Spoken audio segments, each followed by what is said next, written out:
को साथी परीक्षा में पाएंगे। तो पहला प्रश्न आप लोगों के सामने है कि भारत में किस मुस्लिम शासक ने जजिया कर का प्रचलन किया था? कौन है जिसने भारत में जजिया कर को चलाया? आप सारे लोगों को पता होना चाहिए, क्या वो बलबन है, या बलबन ने, या मोहम्मद बिन कासिम ने, या फिर अलाउद्दीन खिलजी ने, या फिर फिरोज तुगलक ने? तो कई सारे साथियों का उत्तर आता हुआ बी, कई का सी। तो बी जो उत्तर है, मोहम्मद बिन कासिम, जो कि भारत पर प्रथम अरब आक्रमणकारी है। मुझे बताओ कि मोहम्मद बिन कासिम ने भारत पर किस वर्ष आक्रमण किया था? प्रथम अरब आक्रमणकारी हम इसको कहते हैं। पहला इन्वेडर है साथी ये, जिसने भारत पर अरब की तरफ से आक्रमण किया। तो 712 में साथी ये क्या हुआ था? 712 में ये आपका क्या हुआ गया था? सफल हो गया था। और उस समय जो सिंध प्रांत में शासक था वो कौन था जब इसका आक्रमण हुआ था? तो सिंध में साथी राजा दाहिर का शासन था। क्या बोलेंगे? राजा दाहिर का शासन था जहां पर इसने अटैक किया था। ठीक है, तो इससे पहले दो असफल आक्रमण भी हुए थे। अबेदुल्ला और बदेल ने साथी क्या किए थे? असफल आक्रमण किए थे।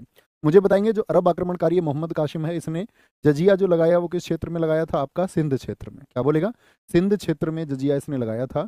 और वो किस पर लगता था? जो मुस्लिम मतलब कि इस्लाम धर्म को नहीं मानते थे। मोहम्मद बिन कासिम के बाद में कश्मीर क्षेत्र में जजिया किसने लगाया? बोलेंगे कश्मीर क्षेत्र में जजिया किसने लगाया था? ऐबक ने लगाया था। लेकिन ब्राह्मणों से तब तक क्या बोलेंगे आपका जजिया नहीं लिया जाता था। ब्राह्मणों पर जजिया किसने लगाया साथी? क्या बोलेंगे? ब्राह्मणों पर ब्राह्मणों पर जजिया किसने लगाया? ब्राह्मणों पर जजिया लगाया था एफएसटी ने। किसने? फिरोज शाह तुगलक ने, जो विकल्प डी है। क्या बोलेंगे? एफएसटी अर्थात फिरोज शाह तुगलक ने। ठीक है, ये आपको पता होना चाहिए। मुझे बताएंगे अरबियों द्वारा बसाया गया पहला नगर कौन सा है? जो ये अरब आक्रमण हुआ तो अरबों ने पहला जो नगर बसाया भारत में कौन सा था? अरबों द्वारा बसाया गया प्रथम नगर अरबों द्वारा बसाया गया प्रथम नगर कौन सा था? तो आप कहेंगे जो इन्होंने पहली सिटी भारत में साथी स्टैब्लिश की, प्रथम नगर कौन सी थी? वो आपका वो था महफूजा। क्या बोलेंगे? महफूजा, जो 731 एडी में सिंध क्षेत्र में बनाया गया था। क्या नाम है उसका? महफूजा आप लोगों को बोलना है। ठीक है, आगे आते हैं। सुल्तान मोहम्मद गोरी का भारत में प्रथम आक्रमण कहाँ पर हुआ था? आप सब लोगों को पता होना चाहिए, भारत के पर जो आक्रमण हुए उसमें एक तो नाम काशिम का आता है। एक साथी आपका गजनी, जिसने 17 बार आक्रमण किए। एलियट प्रसिद्ध इतिहासकार है, उसने लिखा है। उसका जो सोमनाथ मंदिर पर आक्रमण है उसका 16वां आक्रमण था, 1025 में उसने किया था। एक बार थम्सअप करके बताया कि इन सब चीज़ों के बारे में भैया हम जानते हैं। अब आते हैं सुल्तान मोहम्मद गोरी का भारत में प्रथम आक्रमण कब हुआ? तो गोरी ने जो भारत में आक्रमण किया है दोस्त, वो किया उसने कहाँ पर? आपका लाहौर, मुल्तान, सरहिंद, या फिर ठट्टा। तो आप बोलेंगे मुल्तान में उसका आक्रमण हुआ था 1175 में। क्या बोलेंगे? किस वर्ष में? 1175 में। मुल्तान आज पाकिस्तान में है, लेकिन उस समय तो भारत का ही, अखंड भारत का हिस्सा हुआ करता था। जी भैया। अब मुझे क्रम बताइए वो 5 युद्ध गौरी के जो परीक्षा में पूछे जाते हैं। 1178 में गौरी ने कहाँ पर युद्ध किया था? तब बोलेंगे पाटन गुजरात में। कहाँ पर? पाटन गुजरात में उसने युद्ध किया था। और यहाँ पर जो शासक था वो कौन था? आपका साथी भीम द्वितीय, जिनकी माँ का नाम क्या था? भीम द्वितीय की जो माँ थी साथी, मूलराज द्वितीय की जो माँ थी, कौन थी? रानी नायिका देवी। और रानी नायिका देवी ने क्या किया था जानते हो ना? मुझे तो हंसी भी आती है इस बात पर। नायिका देवी ने ऐसी तलवार चलाई थी कि मोहम्मद गोरी को नपुंसक बना दिया था, और ये सच्ची घटना है। ठीक है, उसके बाद तो मोहम्मद गोरी आया नहीं 13 वर्षों तक, लेकिन फिर उसने प्रयास किया 1191 में। 1191 में जो युद्ध हुआ उसको हम कहते हैं तराइन का पहला युद्ध, तराइन प्रथम। क्या बोलेंगे? तराइन प्रथम किस किस के बीच में हुआ? मोहम्मद गोरी है एक तरफ, और एक तरफ थे आपका पृथ्वीराज चौहान जी, जिनको हम पृथ्वीराज चौहान तृतीय या राय पिथौरा भी कहते हैं। पृथ्वीराज चौहान जी से युद्ध हुआ, इसमें किसकी जीत हुई थी? पृथ्वीराज चौहान जी की इसमें जीत हुई थी। ठीक है, मोहम्मद गोरी इसमें हारा था। फिर आता है गोरी पूरी ताकत से, तो उसमें इस बार हुआ तराइन सेकंड। क्या बोलेंगे? तराइन सेकंड हुआ, और तराइन सेकंड में साथी क्या हुआ था? मोहम्मद गोरी की जीत हुई, लेकिन किसके खिलाफ? पृथ्वीराज चौहान जी के खिलाफ। क्या बोलेंगे? मोहम्मद गोरी की जीत हुई। इसके बाद में पृथ्वीराज चौहान जी के जो चचेरे भाई थे आपका जयचंद, उनसे लड़ा चंदावर का युद्ध। क्या बोलेंगे? चंदावर वॉर इसने लड़ा। और किसके खिलाफ? गहड़वाल वंश के राजा जयचंद थे। जयचंद जो किस वंश के थे? गहड़वाल वंश के थे, और कन्नौज में शासन करते थे। वही कन्नौज। अब से पहले कन्नौज किसकी राजधानी मैंने बताया था आपको? जरा एक बार बता दें मुझे, कन्नौज मैंने किसकी राजधानी आपको बताया था? इसकी राजधानी था प्रसिद्ध राजा, मैंने आपको बताया, परम महेश्वर भी आपको बताया नाम उनका, तो आप कहेंगे हर्षवर्धन की राजधानी भैया थी। हम गलत नहीं करेंगे, हर्ष कई साथियों का उत्तर आया, तो कहेंगे कि गोरी यहाँ पर आया। और गोरी के आक्रमण के बाद में ही साथी इसी के जो आपका गुलाम थे, ठीक है ना, जैसे जिसमें से ऐबक है तो उसने गुलाम वंश की स्थापना की, और दिल्ली वंश बना था आपका, जो दिल्ली सल्तनत जिसको हम कहते हैं। मुझे बताना दिल्ली सल्तनत में कितने वंश हुए थे? संख्या कितनी है उनकी? जो दिल्ली सल्तनत है साथी, उसमें कितने वंश हुए थे भैया? 5 वंश हुए दिल्ली सल्तनत में। तो एक तो गुलाम वंश था, दूसरा कौन सा? क्या बोलते? जी के तो सरल है, याद करने वाला चाहिए।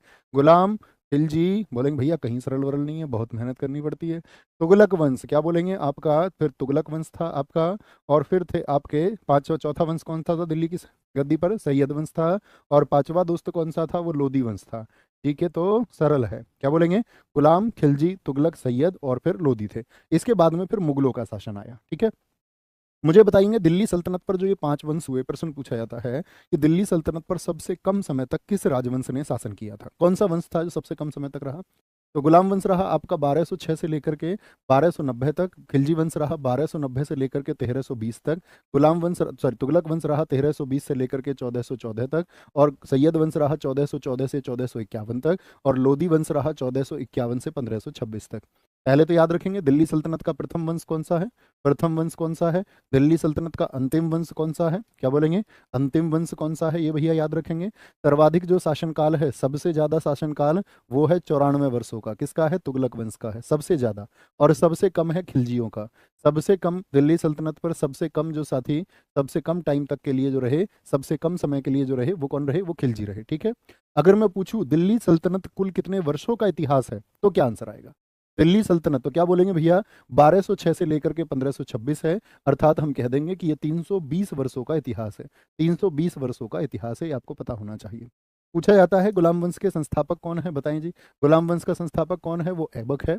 और आपसे पूछे दोस्त खिलजी वंश का संस्थापक कौन है? वो जलालुद्दीन खिलजी है। कौन है? जलालुद्दीन खिलजी है दोस्त आपका। तुगलक वंश का संस्थापक कौन है? बताएंगे जी। तो गयासुद्दीन तुगलक है, जिसको GST goods and service tax कहते हैं। गयासुद्दीन तुगलक जीएसटी है आपका, जीएसटी है। सैयद वंश का साथी कौन है? खिज्र खां है। कौन है? खिज्र खां है आपका। और दोस्त लोदी वंश का जो संस्थापक है वो है आपका बहलोल लोदी। कौन है? बहलोल लोदी इसका फाउंडर है। ठीक है, बहलोल लोदी। आपसे पूछे शासनकाल तो पूछा ही जाता है। एक क्वेश्चन और पूछता है कि दिल्ली की गद्दी पर सबसे लंबे समय तक कौन राजा बैठा था? तो क्या बोलेंगे? बहलोल लोदी ही है, जो 1451 से लेकर के साथ ही आपका 1489 कुल 38 वर्ष तक एक दिल्ली की गद्दी पर बैठा था। 38 ईयर्स। क्या बोलेंगे? 38 ईयर्स, 38 वर्षों तक अकेला ये है। बाद में नहीं, अकबर वकबर वो जो थे वो तो साथी कहाँ पर, वो तो आगरा में फिर काफी समय पर गद्दी पर बैठे रहे। ठीक है जी, ये याद रखेंगे, सारी चीजें पूछी जाती हैं। मंगोल आक्रमणकारी चंगेज खान भारत की उत्तर पश्चिम सीमा पर निम्न में से किसके काल में आया था? किसके समय पर आया आपका चंगेज खान? बड़ा खतरनाक व्यक्ति था चंगेज खान।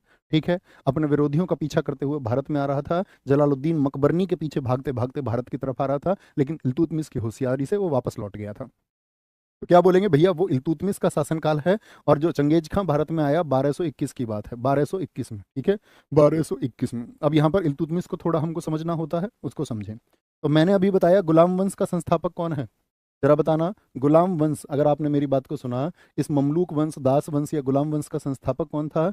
इसका फाउंडर है भैया अकबर। कौन? आपका ऐबक। कौन है? ऐबक है। ऐबक तो आप जानते ही हैं, 1206 में मोहम्मद गोरी का एक गुलाम था। 1206 में गद्दी पर बैठा, लेकिन 1210 में उसकी पोलो खेलते समय घोड़े से गिर के क्या हो गई? मौत हो गई। अब जब उसकी मौत हो गई तो ऐबक के बाद में गद्दी पर कौन आया था? आराम शाह आया। लेकिन आराम शाह को जूट के युद्ध में हरा के कौन गद्दी पर आया था? इल्तुतमिश। क्वेश्चन यहाँ से बनता है, तो इल्तुतमिश जो है वो दिल्ली की गद्दी पर कब बैठा? तो क्या बोलेंगे? ये 1211 से 1236 तक रहा। ये बहुत महत्वपूर्ण बात है। तो दोस्त, जो अकबर है इसने अपनी राजधानी क्या बनाई थी? सीखने की बात ये है, मुझे बताएं। अकबर ने तो अपनी राजधानी बनाई थी लाहौर, लेकिन इल्तुतमिश ने जो राजधानी बनाई थी वो बनाई थी कहाँ पर? दिल्ली में। इसीलिए इसको क्या बोलते थे हम? राजधानी जब इसने दिल्ली बनाई तो इसको दिल्ली का वास्तविक संस्थापक भी कहा जाता है। दिल्ली में गुलाम वंश का वास्तविक संस्थापक क्यों कहा जाता है, ये बात आप समझ गए होंगे। खुद ऐबक भी गुलाम है। ऐबक किसका गुलाम था? मोहम्मद गोरी का गुलाम। और ये इसका गुलाम है, तो इसीलिए इल्तुतमिश को क्या बोलते हैं? गुलाम का गुलाम भी कहते हैं। इसका जो सरदार था वो भी खुद गुलाम था, तो ये क्या हुआ? ये गुलाम का भी एक गुलाम हुआ, गुलाम का गुलाम। ठीक है, इल्तुतमिश से ही प्रश्न बनता है। साथ ही इल्तुतमिश की बेटी बहुत प्रसिद्ध है इतिहास में। इसकी बेटी का क्या नाम है, बताएंगे? इसकी बेटी का नाम है रजिया सुल्ताना। क्या बोलेंगे? रजिया सुल्तान। और इतिहासकार कौन आपका साथी? कई इतिहासकारों ने लिखा है कि रजिया जो है अगर महिला न होती तो उसका नाम हिंदुस्तान के बड़े बड़े शासकों में लिया जाता। उसके पतन का कारण उसका महिला होना रहा। तो इल्तुतमिश के बाद में क्या बोलेंगे? 1236 से 1240 तक इसका शासनकाल है। और ये प्रथम महिला शासक है। कौन है? प्रथम प्रथम महिला शासक बनी तुर्की और भारतीय इतिहास की। ठीक है, लेकिन मुझे याद बताइए जरा, रजिया सुल्तान के पति का क्या नाम था? ये भी क्वेश्चन पूछा जाता है। रजिया सुल्तान के पति का नाम था अल्तुनिया, जो पंजाब का एक गवर्नर था। कौन था? ये पंजाब का साथी एक गवर्नर था। कौन था ये? पंजाब का गवर्नर। पंजाब का गवर्नर से क्या मतलब है, यहाँ पर एक प्रश्न और बनता है कि इल्तुतमिश ने एक आपका संगठन बनाया था 40 सरदारों का। इल्तुतमिश ने क्या बनवाया था, 40 सरदारों का एक साथी संगठन बनाया था। क्या नाम था उसका, भैया तुर्क ए चहलगानी। उन्हीं 40 लोगों में से एक सरदार है कौन, एक सरदार है आपका कौन, वो अल्तुनिया है, पंजाब में था। पंजाब में भी कहाँ पर था, एग्जाम में अक्सर पूछा जाता है, भटिंडा में। कहाँ पर, भटिंडा, जिसका नाम कई बार एसएससी ने तो तबर हिंद भी दिया है। तबर हिंद में कौन था, ये आपका गवर्नर था।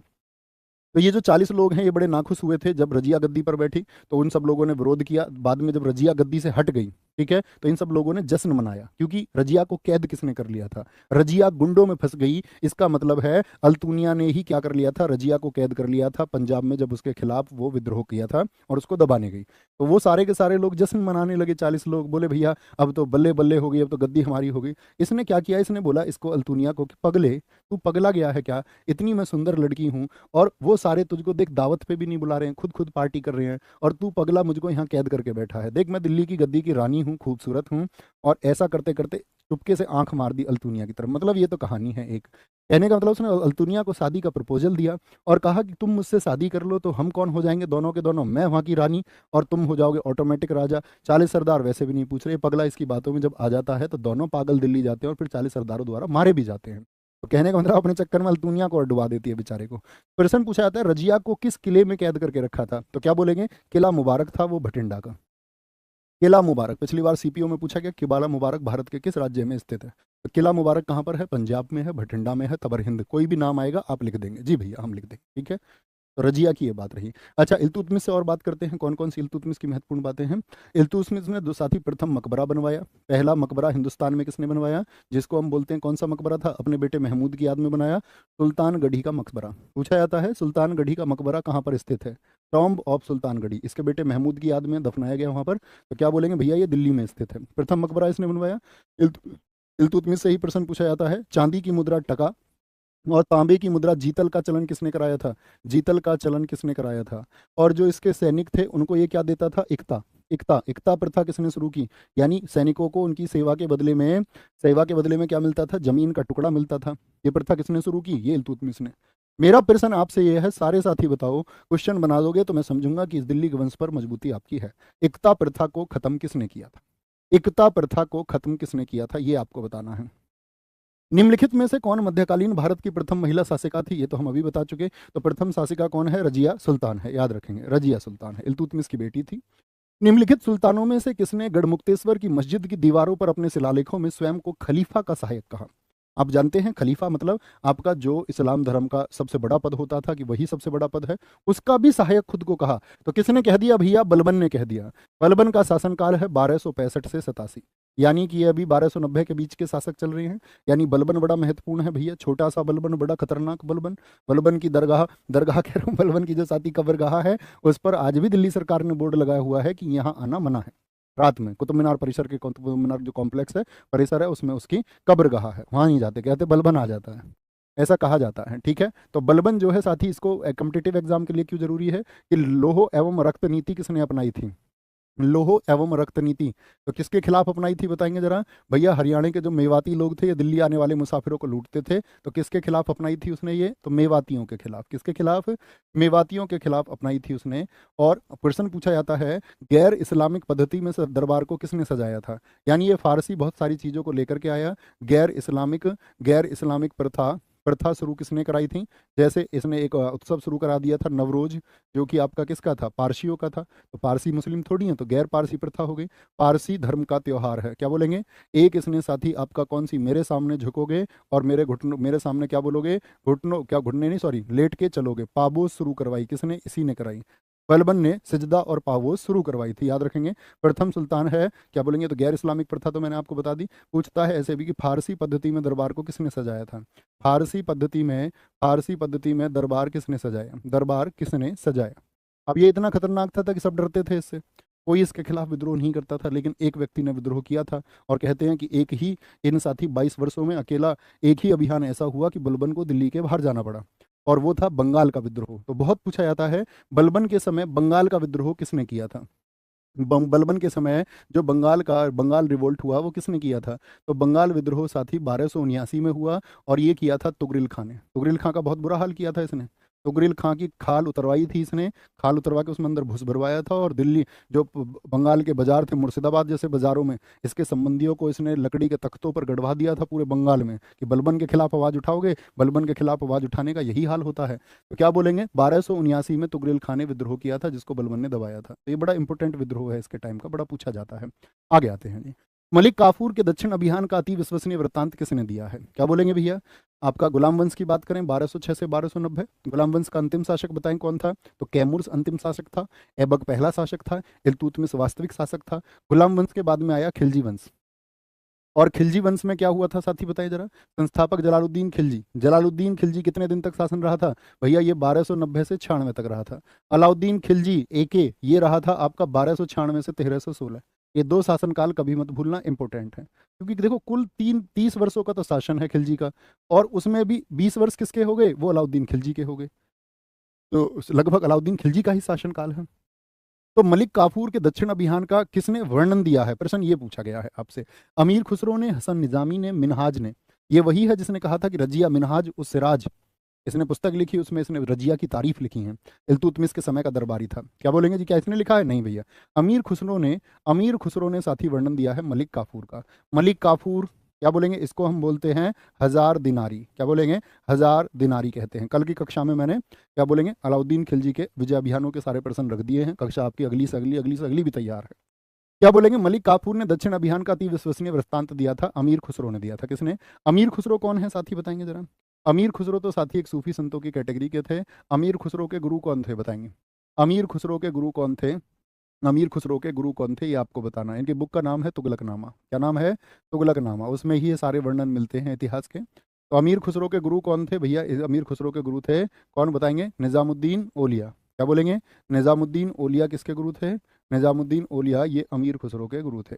ठीक है जी, इतनी बात में कोई दिक्कत, कोई परेशानी? बहुत बढ़िया, कई साथियों ने लिखा।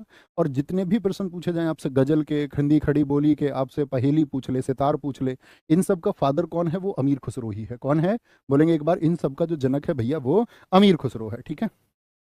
निम्नलिखित में से कौन से सदन का सदस्य हुए बिना उस सदन की अध्यक्षता करता है? मतलब उस सदन का सदस्य नहीं होता और फिर भी उसका अध्यक्ष होता है, फिर भी उसका अध्यक्ष होता है। तो विधानसभा का अध्यक्ष होता है क्या? नहीं, ये तो सदस्य होता है। उपराष्ट्रपति जो होते हैं, क्या ये राज्यसभा के सदस्य होते हैं? नहीं जी भैया, भारत के उपराष्ट्रपति उस सदन की सदस्यता करते हैं। किस अनुसार, किस अनुच्छेद के अनुसार? तो याद रख लेना, आर्टिकल 64 के अनुसार कि जो उपराष्ट्रपति होगा वही क्या होगा? वही राज्यसभा का सभापति होगा। अब मैं आपसे पूछूं कि उपराष्ट्रपति का जो पद है वो किस अनुच्छेद में बताया गया है? उपराष्ट्रपति, उपराष्ट्रपति का पद किस अनुच्छेद में बताया गया है? तो क्या बोलेंगे? उपराष्ट्रपति का पद भैया आर्टिकल 63 में बताया गया है। कैसे बोलते हैं? उसका नी कास, ठीक है, स नी, शपथवादी हो रहा। तो उपराष्ट्रपति किस में आ जाते हैं? 63 में आ जाते हैं। वो सभापति के रूप में कार्य करेंगे, वो 64 में बात आ जाती है। फिर क्या आ जाती है उनके, आपके दोस्त यहाँ पर क्या बात आ जाती है कि भैया जब उनकी समय समय अगर उनका जो है, अगर वो खाली हो गए हैं तो रिक्ति आदि के बारे में बात हो जाती है। यहाँ निर्वाचन में बात हो जाती है, कार्यकाल के बारे में बात हो जाती है। ठीक है, तो ये सब आपको पता होने चाहिए। कैसे सदस्यों को राष्ट्रपति के निर्वाचन में मताधिकार नहीं किंतु उपराष्ट्रपति के चुनाव में मताधिकार है? कल बड़ा जोर देकर मैंने आपको समझाई थी ये बात। कौन व्यक्ति हैं जो राष्ट्रपति के तो इलेक्शन में तो वोट नहीं डाल सकते किंतु उपराष्ट्रपति के इलेक्शन में वोट डाल सकते हैं? तो लोकसभा के निर्वाचित सदस्य ये तो डालते हैं प्रेसिडेंट के इलेक्शन में, कल भी बताया, इलेक्टेड मेंबर सारे वोट करते हैं राष्ट्रपति के चुनाव में। राज्यसभा के निर्वाचित सदस्य जो इलेक्टेड मेंबर हैं वो सभी करते हैं, यानी जो निर्वाचित हैं वो सभी करते हैं। राज्यसभा के क्या मनोनीत, नॉमिनेटेड जो है, मैंने क्या कल जोर देकर के कहा, नॉमिनेट मेंबर कोई नहीं होता जो राष्ट्रपति के चुनाव में भाग लेता हो, लेकिन नॉमिनेट मेंबर जो होते हैं वो उपराष्ट्रपति के चुनाव में भाग ले सकते हैं। बात क्लियर है? तो कौन कौन भाग लेते हैं उपराष्ट्रपति के चुनाव में? वाइस प्रेसिडेंट के चुनाव में इसमें लेते हैं लोकसभा और राज्यसभा के दोनों तरह के, यानी आपका नॉमिनेटेड हो या इलेक्टेड हो, नामांकित हो या निर्वाचित हो, दोनों उसी में भाग लेते हैं। क्या बोलेंगे जी? बोलो मेरे साथ एक बार भैया, बहुत, दोनों तरह के सदस्य, बहुत टाइप ऑफ मेंबर्स, इलेक्टेड और नॉमिनेटेड, चाहे निर्वाचित हो, चाहे चयनित बोलें, चाहे हम उसको नामांकित बोले, सभी लेंगे भाग, सभी भाग लेंगे। ठीक है जी, कोई दिक्कत, कोई परेशानी? परंपरागत रूप से भारत की संसद में शून्यकाल का प्रारंभ होता है। शून्यकाल किस समय प्रारंभ होता है बताएंगे? सुबह 10 बजे शुरू होता है, या फिर 11 बजे, या 12 बजे, या 9 बजे? तो संसद कितने बजे से शुरू होती है साथी आपका? तो आप बोलेंगे भैया सबसे शुरू में संसद का होता है प्रश्नकाल। प्रश्नकाल 1 घंटे का होता है संसद की कार्रवाई में। पहले संसद की कार्रवाई कितने बजे से? 11 बजे से, 12 नहीं। संसद 11 बजे ओपन होगी, 6 बजे तक चलती है। प्रश्नकाल 11 से 12 होता है, प्रश्नकाल होता है 11 से 12। 12 से 1 तक साथ आपका क्या होता है? वो होता है आपका शून्यकाल। और 1 से 2 तक क्या होता है? 1 से 2 तक होता है लंच, और 2 से 6 तक क्या होता है? फिर बहस चलती है, जिसमें नेताजी एक दूसरे को हमने चुन के भेजे थे कि हमारे लिए एक कानून बनाएंगे, और ये क्या करते हैं वहाँ, थप थप थप थप थप थप थप सारे के सारे ऐसे समझो जैसे तम्बाकू बना रहे हुए हैं। कोई कुछ बोलेगा एक दूसरे की सुनेंगे नहीं, बस दूसरे की विपक्ष पक्ष की बात पर, पक्ष विपक्ष की बात पर मेज था वहाँ बजाएंगे, मेज बजाने। जैसे छोटे बच्चे नहीं होते, छोटे बच्चे को खिलौना मिल जाता, वो उसको लगातार बजाता रहता है और हंसते और मेज को नीचे को। आप देखोगे देश के केंद्रीय मंत्री हैं कई तो, और दूसरे की बात पे मेज को नीचे करके थाली उसको मेज को बजा बजा के हंसते हैं वो, जैसे किसी खेल के लिए हमने इनको बिठाया था कि तुम यहाँ बैठ के भैया, जब हम तुमको सांसद बना दे, ये देश की भोली वाली जनता जब तुमको चुन के भेज दे वहाँ, तो तुम वहाँ ताली बजाना और खेल खेलना वहाँ। तो ये 2 से 6 तक सारी चीजें होती हैं। स्थगन प्रस्ताव आपसे पूछे या कोई भी प्रस्ताव आएगा, कोई भी टाइम देके पूछ ले, कटौती प्रस्ताव आदि कोई भी प्रस्ताव है वो इस समय पे पेश होगा, और इस समय पे पेश होने का मतलब है 2 से 6 के बीच में, कि इसी समय लड़ाई झगड़े भी ज्यादा होते हैं, तो वो 2 से 6 की टाइमिंग होती है, ये आपको पता होना चाहिए, ठीक है। खिलौना इस समय खेलते हैं। अच्छा, यहाँ पे एक और बात जान लो, संसद के जो सत्र हैं, चलो संसद के जो सत्र हैं उनको भी जान ही लो, ठीक है। याद रख लेना, संसद के जो सत्र हैं वो किस में बताए गए हैं। संसद के सत्र बताओ सारे लोग, कितने सत्र होते हैं संसद में। तो आर्टिकल 85 के अनुसार 3 सत्र होते हैं। सबसे पहला सत्र होता है बजट सेशन, जैसे अभी बजट आया, तो बजट सत्र आता है आपका कब से, फरवरी से मई के बीच में, फरवरी से मई के बीच में। जैसे दूसरा मानसून बजट आता है, मानसून बजट आता है मानसून के दिनों में, यानी कि आपका अभी जैसे ये तो बजट वाला था, जब अंतरिम बजट आता है, एक अभी बजट आया उसको बोलेंगे जुलाई से अगस्त के बीच में, और तीसरा आता है आपका शीतकालीन, सर्दियों में शीतकालीन बजट। तो शीतकालीन बजट आता है नवंबर से दिसंबर के बीच में, ठीक है, शीतकालीन बजट। अब ये फिक्स नहीं है, आगे पीछे इनकी दिनों की संख्या हो सकती है। अब ध्यान से देखना, मुझे ये बताओ क्या 12 महीने संसद खुलती है। आप कहेंगे नहीं भैया, यहाँ जून की छुट्टी हो गई, और यहाँ आपका सितंबर अक्टूबर की छुट्टी हो गई, और यहाँ जनवरी की छुट्टी हो गई, तो 4 महीने गायब हो गए। तो 4 महीने, इसी स्थिति में भाई संसद कानून बनाने के लिए है, इसीलिए राष्ट्रपति को ऑर्डिनेंस लाना पड़ता है। जब ये सब लोग छुट्टी मना रहे होते हैं, विदेश विदेश घूम रहे होते हैं, तब उस समय देश को आपातकाल में किसी कानून की जरूरत पड़गी, तब राष्ट्रपति आर्टिकल 123 का प्रयोग करते हैं, ठीक है। तो 2 के बीच में मान के चलो, अगर मानसून सेशन ना हुआ, मानसून सेशन नहीं हुआ, तो मई से नवंबर के बीच में कितना गैप हो जाएगा। मान के चलिए अगर ये मानसून सेशन नहीं हुआ, तो मई से नवंबर के बीच में, मई कौन सा महीना है, 5वां महीना है, और नवंबर 11वां महीना, तो कितने महीने का गैप हो जाएगा, बोलेंगे भाई फटाफट से, मैक्सिमम। इसीलिए कहते हैं कि संसद के 2 सत्रों के बीच में 6 महीने से अधिक का अंतर नहीं होना चाहिए। आप उस 6 महीने को रट लेते हैं। अब तो नहीं बोलोगे ना राष्ट्रपति का अध्यादेश, तो 6 महीने तो ये इतना हो सकता है कि कम से कम, पूछा भी जाता, होते तो 3 सत्र, परीक्षा में उत्तर 3 मत दे देना। प्रश्न पूछेगा आपसे कि मुझे बताइए कम से कम वर्ष में संसद के कितने सत्र होने चाहिए। वर्ष में कम से कम, अधिक से अधिक तो 3 है, तो कम से कम कितने सत्र होने चाहिए। तो आप कहेंगे ऐसा हो सकता है कोई एक सत्र ना हो, तो कम से कम 2 सत्र तो होने जरूरी है, और उनके बीच का अंतर जो है 6 माह से अधिक ना हो। क्या बोलेंगे जी, उनके बीच का जो अंतर है भाई साहब वो 6 माह से अधिक ना हो। ये बात याद रख लेनी है। जी हाँ, आगे आते हैं। तो संसदीय सरकार में जो मंत्रिमंडल है वो किसके प्रति उत्तरदायी है, क्या मंत्रिपरिषद के प्रति, प्रधानमंत्री के प्रति, या विधायिका के प्रति। तो कोई भी सरकार है वो किसके प्रति होती है, आपका विधायिका के प्रति, यानी कि आपका विधायिका बोले, या फिर कई बार उसको सेंट्रल में लोकसभा भी बोलते हैं, तो लोकसभा बोले या विधायिका। तो राज्य में किसके खिलाफ होती है, राज्य में तो विधायिका, और विधायिका ही हम उसको बोलते हैं आपका, या फिर अगर इसके लिए दूसरे शब्द का इस्तेमाल होता है, लोकसभा शब्द इस्तेमाल हो सकता है कि केंद्रीय मंत्रिमंडल के लिए नाम आए, तो विधायिका कहें या लोकसभा कहें, भैया एक ही बात होगी। भारतीय संविधान के अनुसार जो साथी प्रभुसत्ता है, जो सॉवरेनिटी है, वो किसमें निहित है, प्रभुसत्ता किसमें आती है। तो राष्ट्रपति सहित संसद में है प्रभुसत्ता, या प्रधानमंत्री में सॉवरेनिटी है सारी, या मंत्रिमंडल, या फिर जनप्रतिनिधि। तो याद रख लेना, हम कहते हैं कि भारत एक, क्या बोलते हैं हम, भारत एक संपूर्ण प्रभुत्व संपन्न, क्या बोलेंगे, संपूर्ण प्रभुत्व संपन्न, यही तो बोलते हैं जी भैया। तो ये जो संपन्नता है ये किसके अंतर्गत है, समाजवादी, पंथ निरपेक्ष शब्द तो इस्तेमाल किए ही गए, लेकिन हम कहेंगे राष्ट्रपति सहित संसद में ये बात आती है। राष्ट्रपति सहित संसद, क्या बोलेंगे, राष्ट्रपति सहित संसद। मुझे बताओ राष्ट्रपति कल मैंने दोस्त किस अनुच्छेद में आपको बताए, सारे दोस्तों का उत्तर आना चाहिए। फिर हम बात करेंगे संसद की, पार्लियामेंट की बात करेंगे, संसद की बात करेंगे। तो संसद में क्या है दोस्त, आपका आर्टिकल 80 और 81 की बात हम करते हैं। क्या बोलेंगे, आर्टिकल हाँ ठीक है, आर्टिकल 80 और 81 की बात हम करते हैं, आर्टिकल 81 की। संसद को किस अनुच्छेद में बताया गया है, आर्टिकल 79 में बताया गया है। आपसे पूछे तीसरा कौन बताया मैंने आपको, राष्ट्रपति होता है। राष्ट्रपति किस अनुच्छेद में है साथी, आर्टिकल 52 में है भैया। तो आपसे पूछे संसद के कुल कितने अंग होते हैं, तो अंग कितने होते हैं, 3 होते हैं। परीक्षा में कई बार बच्चे कंफ्यूज हो जाते हैं, संसद के कुल कितने अंग होते हैं, तो आप कहेंगे संसद के 3 अंग होते हैं। मैं पूछूं संसद के कुल कितने सदन होते हैं, सदन कितने होते हैं, तो सदन आप कहेंगे 2। कौन कौन से हैं, लोकसभा और राज्यसभा। तो आर्टिकल 80 किसके बारे में बताता है, राज्यसभा के बारे में। किसके बारे में, राज्यसभा के बारे में बताता है, ठीक है। आर्टिकल 81 किसके बारे में बताता है, लोकसभा के बारे में बताता है। राज्यसभा को क्या बोलते हैं, स्थायी सदन। क्या बोलते हैं, स्थायी सदन, क्योंकि इसके सभी सदस्य एक साथ रिटायर नहीं होते, क्या बोलेंगे, क्या बोलेंगे भैया, हर प्रत्येक 2 वर्ष में 1/3 सदस्य रिटायर होते हैं। क्या होते हैं, स्थायी सदन और उच्च सदन इसको कहते हैं, इसमें पढ़े लिखे लोग ही ज़्यादा जाते हैं। और लोकसभा का चुनाव लड़के कोई भी पहुंच जाता है, इसीलिए थाली बजाते हैं, वहाँ सीटों को थपथपाते हैं, तो इसको कई बार निम्न सदन भी कहते हैं। क्या बोलते हैं, कैसा भी व्यक्ति चुनाव लड़के पहुंच जाता है, तो ये निम्न सदन है, कोई भी इसमें पहुंच जाता है। तो स्थायी सदन क्यों है साथी, क्योंकि ये तो देखो प्रत्येक 5 वर्ष में विघटित होती है लोकसभा, तो प्रत्येक, क्या बोलेंगे, प्रत्येक 5 वर्ष में। और जो स्थायी सदन है साथी, इसका मतलब है कि ये, क्या बोलेंगे, कभी विघटित नहीं होता, कभी विघटित, क्या कभी ये साथी आपका सस्पेंड होगा, कभी विघटित नहीं होगा, ठीक है, कभी विघटित नहीं होता। मैं आपसे पूछूं, जैसे मुझे बताओ राज्यसभा का कार्यकाल कितना होता है, सारे दोस्त बताएं। अब की बार पूछा गया, किसमें पूछा गया था, एसएससी जीडी में पूछा गया था 2022 वाले, राज्यसभा का कार्यकाल कितना होता है बताएंगे। राज्यसभा का कार्यकाल विकल्प था इनमें से कोई नहीं, क्योंकि कोई कार्यकाल होता ही नहीं। क्या बोलेंगे, राज्यसभा सदस्य का होता है, राज्यसभा सदस्य का होता है भैया 6 वर्ष। और जिन्होंने राज्यसभा का कार्यकाल बताया था 6 वर्ष, तुम्हारी पिटाई हो जाए, गलती नहीं करनी है, बार बार गलती करते हो और ये गलती नहीं चलेंगे।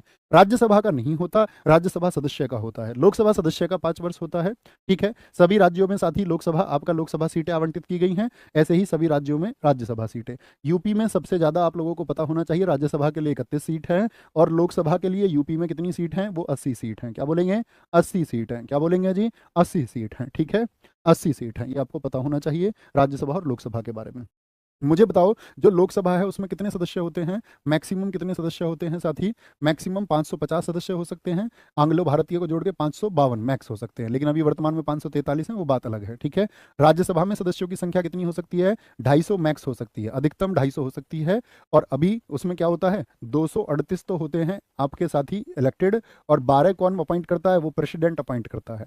12 को कौन अपॉइंट करता है, वो प्रेसिडेंट अपॉइंट करते हैं, ये आपको पता होना चाहिए, ठीक है। कोई दिक्कत, कोई परेशानी, आगे आएंगे जी। नेक्स्ट, अगले प्रश्न पर आएंगे। अगला प्रश्न है, एक वर्ष में कम से कम कितनी बार संसद की बैठकें होना आवश्यक है। अभी मैंने बताया कम से कम आपसे पूछेगा तो साथी क्या कह देंगे, भाई होते तो मैक्सिमम 3 सत्र, लेकिन कम से कम पूछे तो, कम से कम पूछे तो क्या कहेंगे, कम से